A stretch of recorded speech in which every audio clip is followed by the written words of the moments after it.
The backyard smelled like summer, a heady mix of freshly cut grass, barbecue smoke, and the faint sweetness of Aunt Laura's lilac bushes. My mom had gone all out for my 19th birthday party. Strung-up fairy lights twinkled against the twilight, and a fold-out table groaned under the weight of enough food to feed an entire college dorm.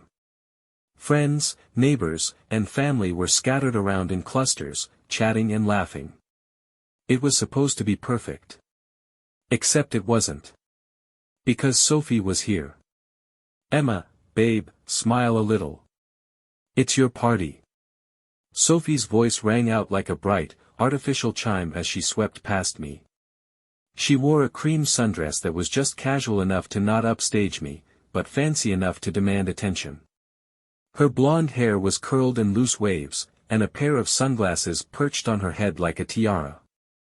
I plastered on a smile and waved as she sauntered into the crowd, commanding attention without even trying. That was Sophie. Effortlessly magnetic, impossibly beautiful, and cruel in ways you couldn't quite pin down. I felt a light touch on my shoulder. Aunt Laura stood beside me, holding 2 glasses of lemonade. "Don't let her get to you," she said softly, pressing one into my hand.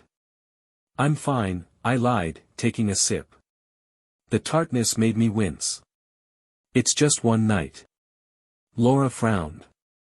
She was dressed in her usual no-nonsense jeans and a loose blouse, her auburn hair pulled back in a ponytail. "She's already starting," she muttered, nodding toward Sophie, who was laughing a little too loudly with my best friend, Harper. Harper caught my eye and gave me a sympathetic shrug, but I could see Sophie's words working their way under her skin. Sophie had that effect. She could charm you, manipulate you, make you feel like you were the only person in the room, until she decided to crush you. "I don't want a scene," I said, trying to sound more confident than I felt. Laura didn't reply, but the crease in her forehead deepened. The first hour of the party passed in a blur of small talk and awkward smiles. My parents, ever the enthusiastic hosts, were in their element, flitting from guest to guest with plates of food and glasses of punch. Dad even dragged out the karaoke machine, which was quickly hijacked by Sophie. She sang "Sweet Caroline" off-key, laughing as she held the mic out to the crowd for the "ba-ba-ba" parts. People loved it. They always did. I stayed by the dessert table, cutting slices of cake and pretending not to notice the way everyone gravitated toward Sophie. "Hey!" Harper appeared beside me, her dark curls bouncing as she leaned in conspiratorially. "Don't let her get to you. She's just, you know, Sophia Ng." I snorted. "Is that a verb now?" "It should be." Definition: to dominate every social situation while making everyone else feel 2 inches tall. We both laughed, but my stomach churned as I watched Sophie drape herself across a lounge chair, surrounded by a circle of admirers. As the sun dipped lower, casting the yard in shades of gold and violet, Mom clinked a fork against her glass.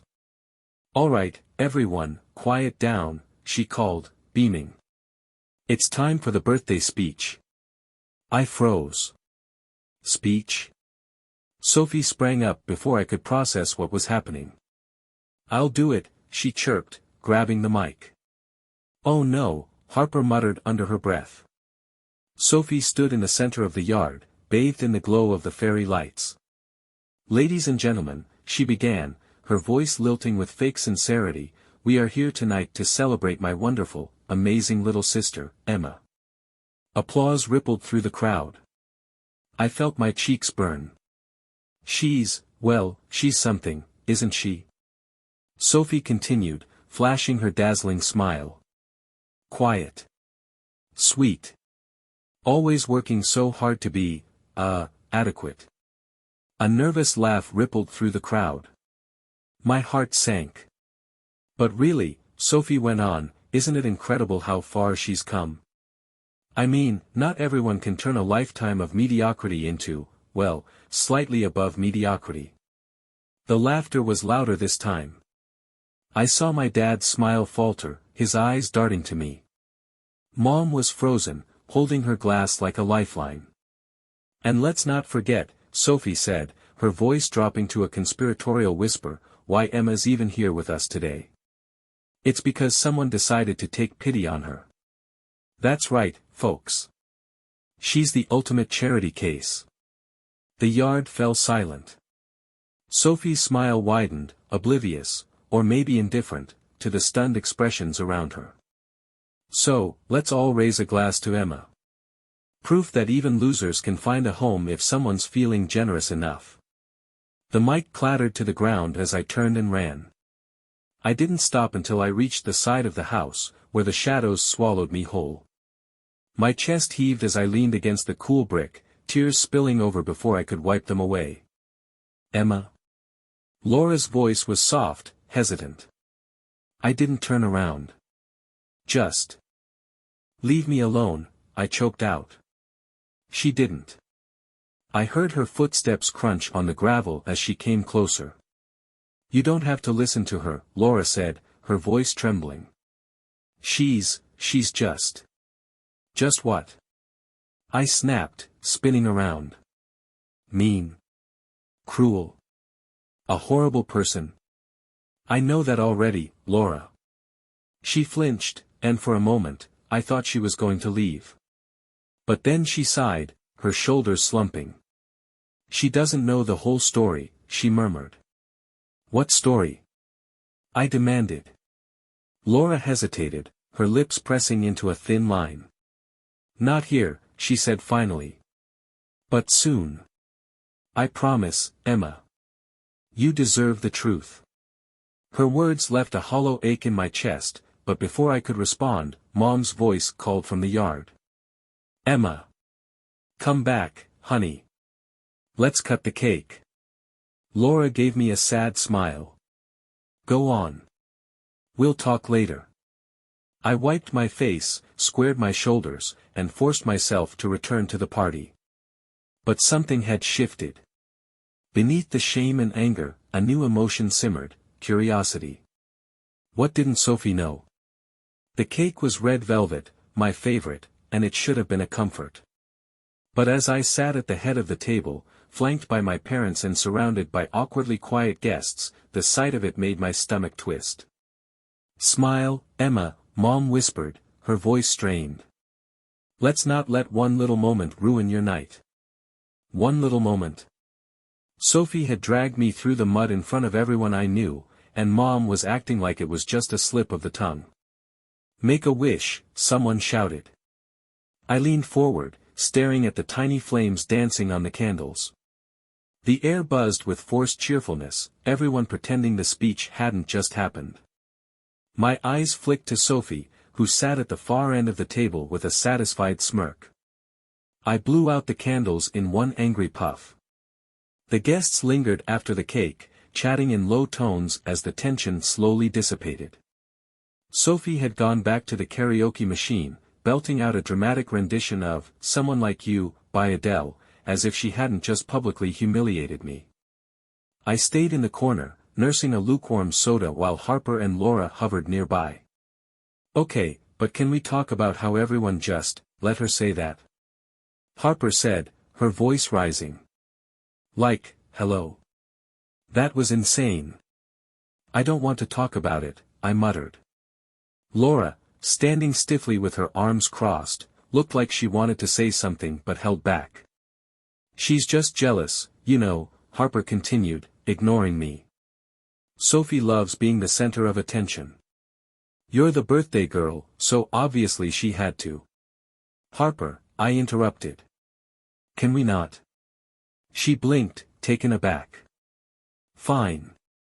But seriously, Emma, you need to stand up to her. I didn't respond. What was the point? By the time most of the guests had left, I was exhausted.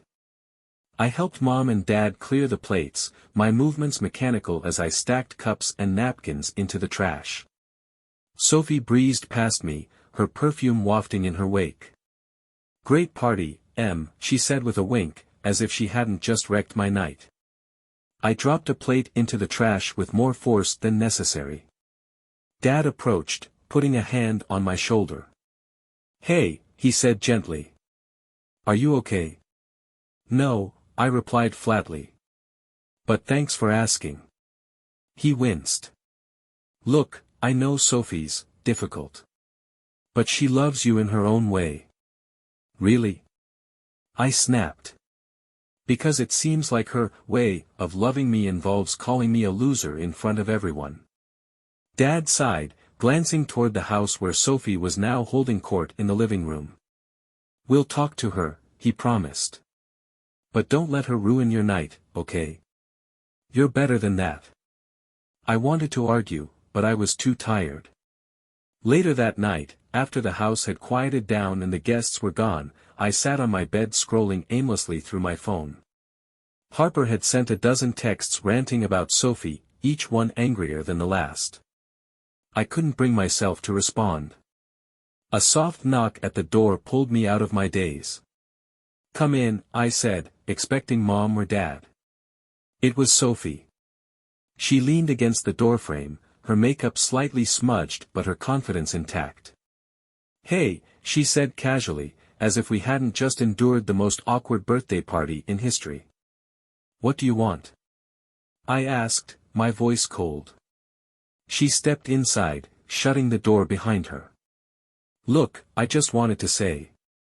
I'm sorry if I embarrassed you earlier. I blinked. Sophie never apologized.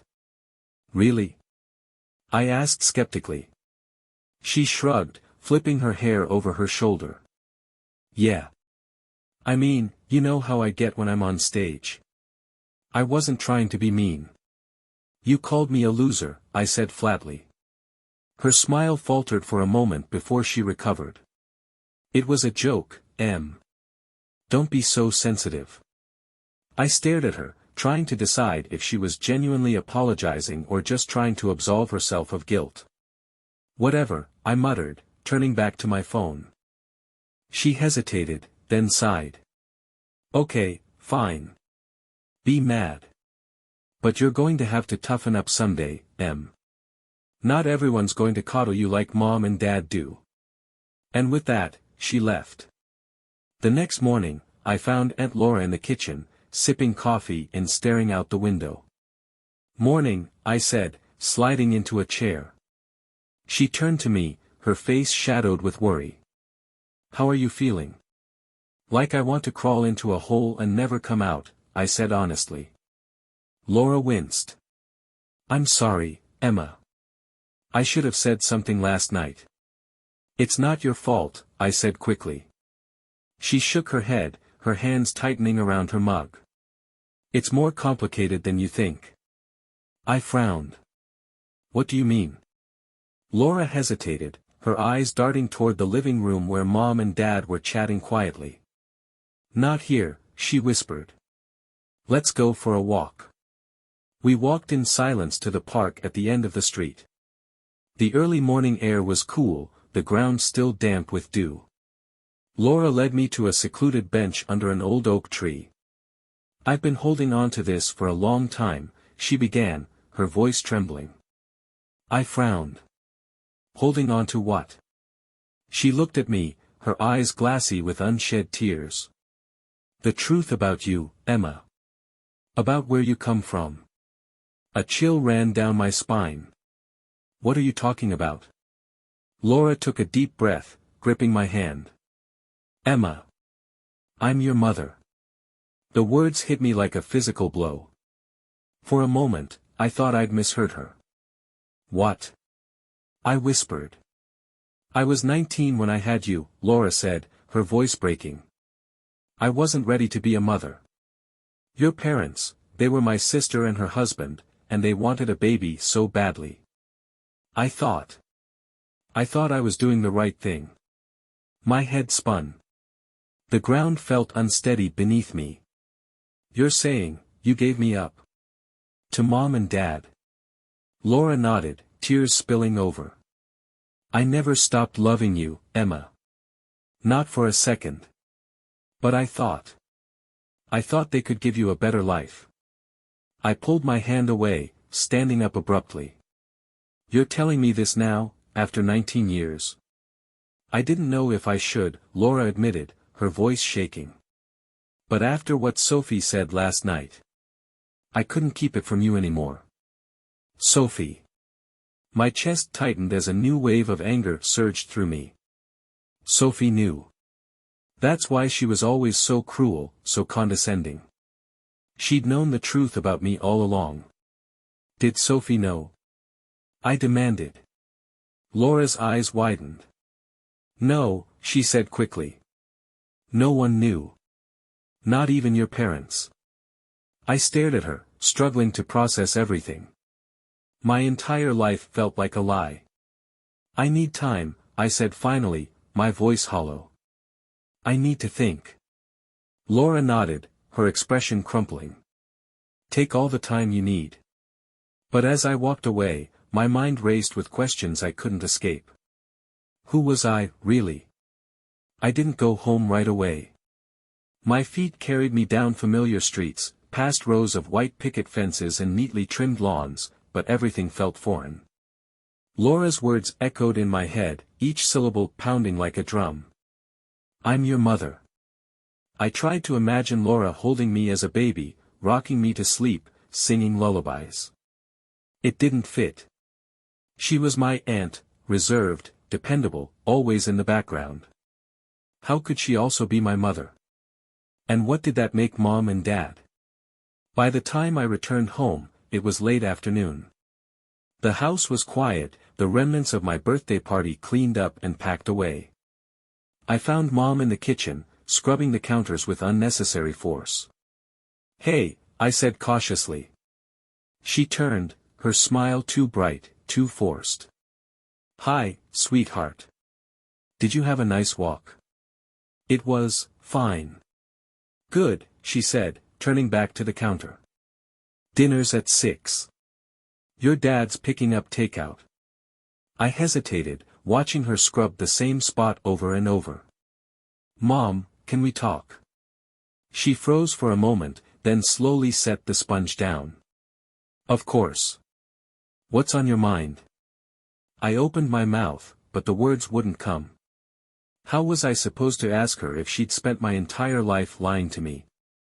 Never mind, I said finally. It's nothing. Mom gave me a wary look but didn't press. Sophie was in her room, painting her nails and humming along to some pop song when I barged in. What's your problem? I demanded, slamming the door behind me. She glanced up, startled. Excuse me. You know exactly what I'm talking about, I snapped. The speech. The way you treat me. What is wrong with you? Sophie sighed dramatically, blowing on her nails. Oh, here we go. The victim complex strikes again. Don't act like you don't know what you're doing, I said, my voice rising. You go out of your way to humiliate me every chance you get. Why? What did I ever do to you? Her smug expression faltered. For a moment, she looked almost guilty. But then she rolled her eyes. You're so sensitive, Emma. Maybe if you stopped taking everything so personally, people wouldn't treat you like a joke. Her words stung, but I pushed past the pain. That's not an answer, I said. Why do you hate me so much? Sophie set her nail polish down with a sharp click. I don't hate you, she said, her voice tight. Could have fooled me, I shot back. She stood abruptly, her eyes flashing. You want to know the truth? Fine. I hate how everyone treats you like you're some kind of saint. Poor Emma, she's so sweet, so hardworking, so perfect. Meanwhile, I'm the one who's always in trouble. I'm the one who gets blamed for everything. That's not my fault, I said, bewildered. Yes, it is. Sophie shouted. You're everyone's favorite, and I'm just, the spare. Her words hung in the air, heavy and bitter. For the first time, I saw the cracks in Sophie's carefully crafted facade. You're jealous of me? I asked, incredulous. She laughed bitterly. Of course I'm jealous of you. You're their real daughter. The world tilted on its axis. What are you talking about? Sophie froze, her mouth snapping shut. What did you mean by that? I pressed. Forget it, she said, brushing past me toward the door. I grabbed her arm, forcing her to face me. Tell me what you meant. Her eyes darted to mine, wide with panic. Nothing. Just drop it, okay? I released her, my mind racing. Sophie knew something. Something big. Did you know? I asked, my voice trembling. About Laura? Her expression shifted, guilt flickering across her face. What about Laura? She's my mother, I said flatly. She told me this morning. Sophie's eyes widened, her face going pale. She told you? So, you did know? No, she said quickly. I didn't know that. I swear, Emma, I didn't. Then what were you talking about just now? She hesitated, her jaw tightening. It's nothing. I was just. I didn't mean it, okay? I stared at her, searching for the truth in her eyes. But she wouldn't meet my gaze. Get out, I said finally. Emma. Get out. Sophie flinched but didn't argue. She slipped out the door, leaving me alone with my thoughts. That night, I couldn't sleep. Every time I closed my eyes, my mind replayed the conversation with Laura, the confrontation with Sophie, the subtle tension in Mom's smile. Nothing made sense anymore. At midnight, I crept downstairs and found Laura sitting in the living room, a blanket draped over her shoulders. Can we talk? I asked quietly. She looked up, her face etched with exhaustion. Of course. I sat down across from her, my hands twisting in my lap. Why didn't you tell me sooner? Laura sighed, rubbing her temples. I wanted to. So many times. But your parents, they were so happy. And you were so loved. I didn't want to disrupt that. But you did disrupt it, I said, my voice cracking. You disrupted everything. Tears welled in her eyes. I'm sorry, Emma. I thought I was doing the right thing. I wanted to be angry, but all I felt was hollow. Does Mom know? Laura hesitated. No. Not yet. My heart sank. You have to tell her. I will, Laura promised. But I need time. This isn't just about me and you, Emma. It's about our entire family. I nodded, but her words didn't bring me any comfort. The next morning, I woke to the sound of shouting. I rushed downstairs to find Sophie and Mom in the middle of a heated argument. I'm sick of you blaming me for everything. Sophie screamed. And I'm sick of you acting like the rules don't apply to you. Mom shot back. Why don't you just admit it? Sophie yelled, tears streaming down her face. You've always loved her more than me. Mom froze, her mouth opening and closing like a fish out of water. That's not true, she said finally, her voice trembling. Yes, it is. Sophie cried. I've always been second best. Just admit it. I stood in the doorway, stunned. Sophie's words echoed in my head, stirring memories I buried long ago. Sophie crying on the stairs while Mom comforted me. Sophie storming out of family dinners when the attention wasn't on her. Sophie lashing out, over and over, as if she couldn't help herself. It wasn't about me. It was never about me. It was about her. The silence after Sophie's outburst was deafening.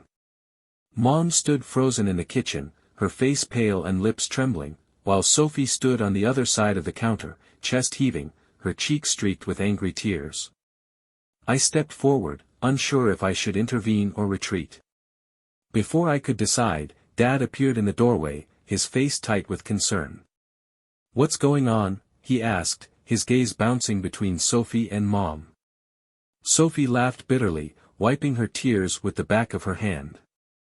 Oh, you know, just the usual. Emma gets everything, and I'm the afterthought. That's enough, Sophie, Dad said, his voice sharp. Why? Sophie snapped. Because it's true. Mom took a shaky breath, her hands gripping the edge of the counter. You're being ridiculous, Sophie. No one loves Emma more than you. Don't lie. Sophie yelled. You've been lying my entire life. Her words struck like a lightning bolt. I saw the color drain from Mom's face, and something in her expression shifted, something like guilt. What's she talking about? I asked, my voice barely above a whisper. Mom's eyes met mine, wide and panicked. Nothing, she said quickly. She's upset. She doesn't mean. Yes, I do. Sophie interrupted. Go on, Mom. Tell her the truth. Or should I? Dad stepped forward, his hands raised in a calming gesture.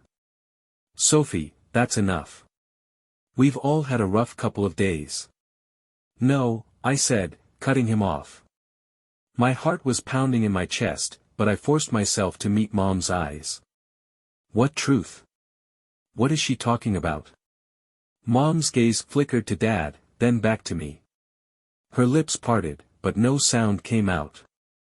Fine, Sophie said, crossing her arms. I'll do it. Sophie, don't. Mom cried, her voice breaking. But it was too late. Sophie turned to me, her eyes blazing with resentment. Emma, she said, her voice dripping with venom, did you ever wonder why Aunt Laura's always been so obsessed with you? Why she always gave you extra attention? It's because she's your real mom. The world tilted on its axis. I know, I whispered, my voice shaking. Sophie blinked, momentarily thrown off balance. You know. I nodded, my throat tightening. She told me yesterday. Sophie's mouth snapped shut, her cheeks flushing with anger. That's enough, Mom said, stepping between us. Sophie, go to your room. No. Sophie shouted. I'm not done. Yes, you are, Dad said firmly, his voice brooking no argument. Sophie glared at him, then at me, before storming out of the kitchen. The sound of her bedroom door slamming reverberated through the house. The room fell into an uneasy silence. I stared at Mom, waiting for her to say something, anything, but she just stood there, her shoulders sagging with the weight of Sophie's words. Is it true? I asked finally. Mom looked up at me, her eyes glistening with unshed tears. Yes, she whispered. My breath caught in my throat. How long have you known? I demanded. Since the beginning, Mom admitted, her voice trembling. Laura told us everything before we adopted you. We wanted to give you a stable, loving home. And we did, Emma. We love you more than anything. But you lied to me, I said, my voice breaking. You let me believe. We didn't want to hurt you, Mom interrupted, stepping forward. You were so little, Emma. We thought it would be easier if I never knew the truth. I snapped. Mom flinched, and Dad stepped in. Emma, we didn't do this to deceive you. We did it to protect you. You've always been our daughter, no matter what. Their words should have been comforting, but they weren't. I need some air, I said, brushing past them before they could stop me. I found myself on the back porch, staring out at the empty yard. The fairy lights from my birthday party were still up, swaying gently in the breeze. The sight of them filled me with a strange mix of nostalgia and bitterness.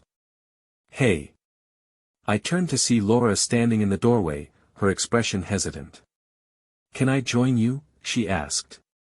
I nodded, and she stepped outside, wrapping her cardigan tighter around herself. Did they tell you? She asked softly. They didn't have much of a choice, I said, my voice flat. Laura winced. I'm sorry, Emma. I never wanted it to come out like this. How did you want it to come out? I asked bitterly. Were you planning to tell me on my deathbed? No, she said quickly. I didn't know how to do it without hurting you. Well, mission failed. Laura looked down, her hands twisting in her lap. You have every right to be angry, she said quietly. I made a lot of mistakes. But I never stopped loving you, Emma. Not for a single second. Her words cracked something inside me. Then why did you give me up? I asked, my voice breaking. Laura's eyes filled with tears. Because I was young and stupid and scared. I thought I was doing the right thing. Your parents, they're good people, Emma. They gave you everything I couldn't. I didn't need everything, I said, my chest tightening. I just needed you. Laura reached out, but I pulled away. I wasn't ready to forgive her, not yet. I need time, I said, standing up. Laura nodded, her expression crumpling. Take all the time you need, she said. But as I walked away, I couldn't shake the feeling that time wouldn't be enough. That night, I lay in bed, staring at the ceiling. Sophie's words replayed in my mind, along with Laura's confession and Mom's desperate attempts to explain herself. My family felt like a puzzle with too many missing pieces, and I wasn't sure it could ever be whole again. The house felt suffocating the next morning. Every corner seemed heavy with unspoken tension, and no one dared to break the silence. Mom busied herself in the kitchen, scrubbing the counters like her life depended on it. Dad sat at the dining table, pretending to read the newspaper but not turning a single page. And Sophie? She was nowhere to be seen. I sat in the living room, staring blankly at the muted TV. Laura's confession kept replaying in my head, mingling with Mom's teary-eyed explanation and Sophie's cutting words. The weight of it all pressed down on me, making it hard to breathe. Around noon, the silence was broken by the sound of Sophie's door slamming. She stormed down the stairs, dressed in leggings and an oversized hoodie, her face set in a scowl. Where are you going? Mom asked, her voice tight. Out, Sophie snapped, grabbing her keys from the counter. You're not leaving until we talk about what happened last night, Mom said, stepping in front of her. There's nothing to talk about, Sophie said coldly. Yes, there is, Mom insisted. You can't just scream at everyone and then pretend it didn't happen. Sophie laughed bitterly. Oh, I'm sorry. Am I not allowed to have feelings? Or is that privilege reserved for Emma? That's enough, Dad said, standing up. Of course it is, Sophie muttered, shoving past Mom and heading for the door. I stood abruptly. Sophie, wait. She froze, her hand on the doorknob, but didn't turn around. Can we talk? I asked, my voice wavering. She let out a sharp breath. What's there to talk about, Emma? You're the golden child, and I'm the screw-up. End of story. That's not true, I said quietly. Sophie finally turned to face me, her eyes filled with a mix of anger and pain. Isn't it? You have everything, Emma. Mom and Dad love you. Aunt Laura worships you. And me? I'm just, here. Her words cut deep, but I forced myself to stay calm. Sophie, I didn't ask for any of this. I didn't even know. Exactly, she interrupted. You didn't know because no one ever told you. Meanwhile, I've spent my entire life trying to figure out where I fit in this family. And you? You just, fit. Effortlessly. That's not fair, I said, my voice breaking. I've spent my whole life trying to keep up with you, trying to be enough. Enough for who? Sophie demanded. Mom and Dad. They already think you're perfect. I'm not perfect. I shouted. And I never wanted to compete with you, Sophie. I just wanted us to be sisters. Sophie's face crumpled, and for a moment, I thought she might cry. But then she straightened, her expression hardening. Well, maybe we're not meant to be, she said quietly. She turned and walked out the door, leaving me standing there, hollow and aching. The day dragged on in a haze of awkward silences and forced small talk. Mom and Dad tried to act like everything was normal, but their strained smiles and nervous glances gave them away. Laura called in the afternoon, asking if she could come over. I said no. I just need some space, I told her. She didn't argue, but I could hear the disappointment in her voice. That night, I found myself in Sophie's room. It was the first time I'd been in there in years. Her walls were covered in posters of bands she used to love, and her desk was cluttered with makeup, textbooks, and half-finished art projects. I sat on her bed, running my fingers over the frayed edges of her quilt. Memories flooded back, late-night sleepovers, whispered secrets, stolen laughs. We hadn't always been like this. There was a time when we were close, when she wasn't just my sister, but my best friend. What had happened to us? The next morning, I woke to find Sophie sitting at the kitchen table, sipping coffee and scrolling through her phone. "Morning," I said cautiously. She glanced up, her expression unreadable. "Morning." I hesitated, then sat down across from her. "About yesterday." "Forget it," she said quickly, taking another sip of her coffee. "I can't," I said. "Not until we figure this out." Sophie sighed, setting her mug down. "What's there to figure out, Emma? We're a mess." End of story. "We don't have to be," I said, my voice soft. She laughed bitterly. "You really think we can fix this? After everything?" "I don't know," I admitted. "But I want to try." "Don't you?" Sophie didn't answer right away. She stared at her coffee, her fingers tracing the rim of the mug. "Maybe," she said finally. It wasn't much, but it was a start. The rest of the day passed in tentative truce. Sophie and I stayed out of each other's way, but there was no shouting, no slamming doors. It was a fragile peace, but I clung to it. That evening, Laura came over. I didn't want to see her, but Mom insisted. "She's part of this family, Emma," she said. "We need to figure this out together." Laura sat on the couch, her hands folded in her lap, looking more nervous than I'd ever seen her. "I know I've made mistakes," she began, her voice trembling. "But I want to make things right." "How?" I asked, my tone sharper than I intended. She flinched but didn't back down. "By being honest. About everything." She looked at Mom and Dad, then back at me. "I don't want to take anything away from them. They're your parents, Emma. But I want to be in your life, too. If you'll let me." I didn't know what to say. Part of me wanted to yell at her, to tell her she didn't deserve a place in my life after keeping the truth from me for so long. But another part of me, a quieter, more vulnerable part, wanted to give her a chance.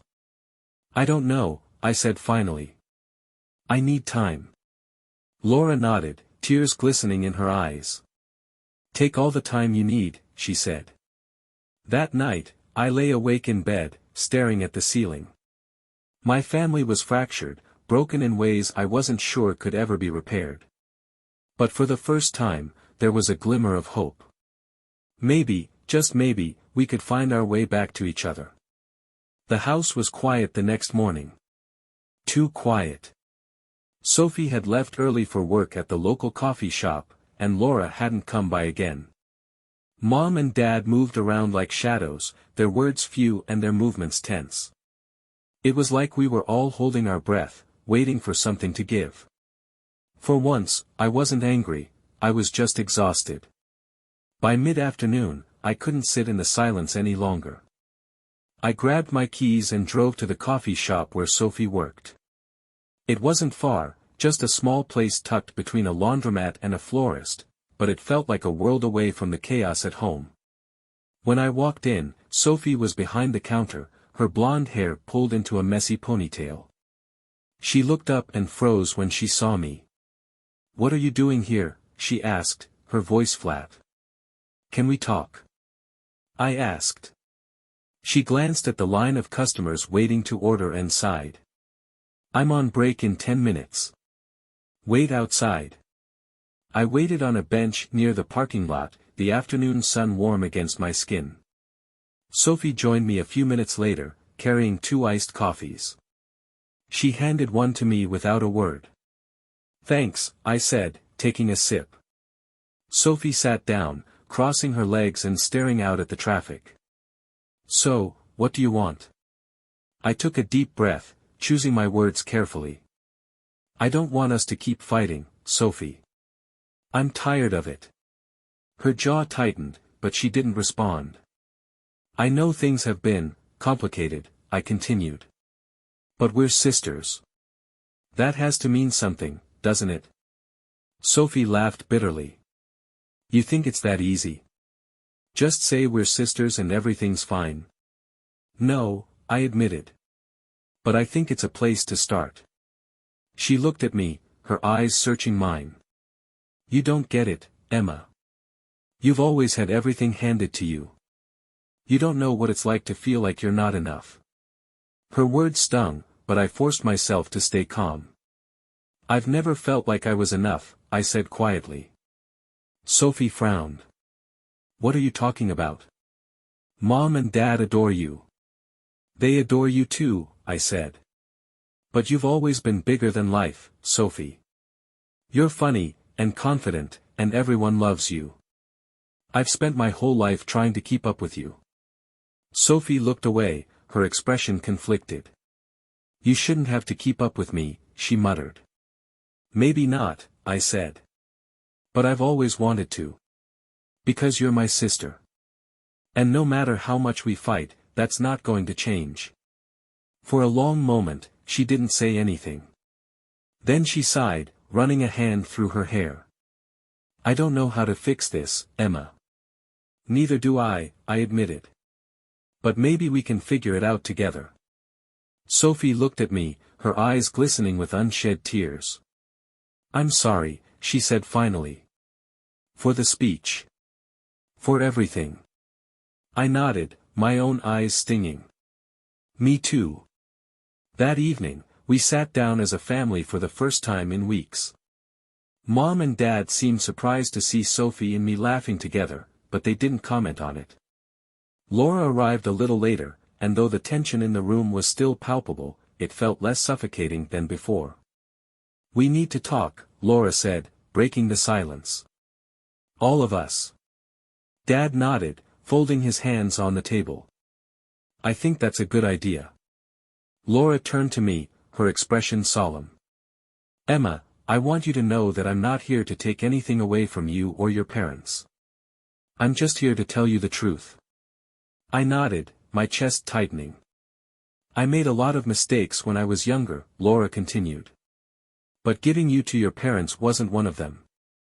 They've given you a life I could only dream of, and for that, I'll always be grateful. Tears welled in my eyes, but I didn't interrupt. I know this is a lot to process, Laura said. And I don't expect you to forgive me right away. But I hope, someday, we can build something together. Her words hung in the air, and for a moment, no one spoke. Finally, I looked at her and nodded. I want that too. Laura's face crumpled with relief, and she reached across the table to take my hand. The rest of the night was quiet, but for the first time in a long time, it didn't feel awkward. Sophie cracked a few jokes, and even Mom managed to smile. It wasn't perfect, but it was a start. In the weeks that followed, things slowly began to change. Sophie and I started spending more time together, finding common ground in shared memories and awkward attempts at bonding. Laura and I met for coffee every week, talking about everything and nothing as we tried to bridge the gap between us. It wasn't easy, and there were still moments of tension and hurt. But as the days turned into weeks, I began to feel something I hadn't felt in a long time, hope. Hope that we could heal.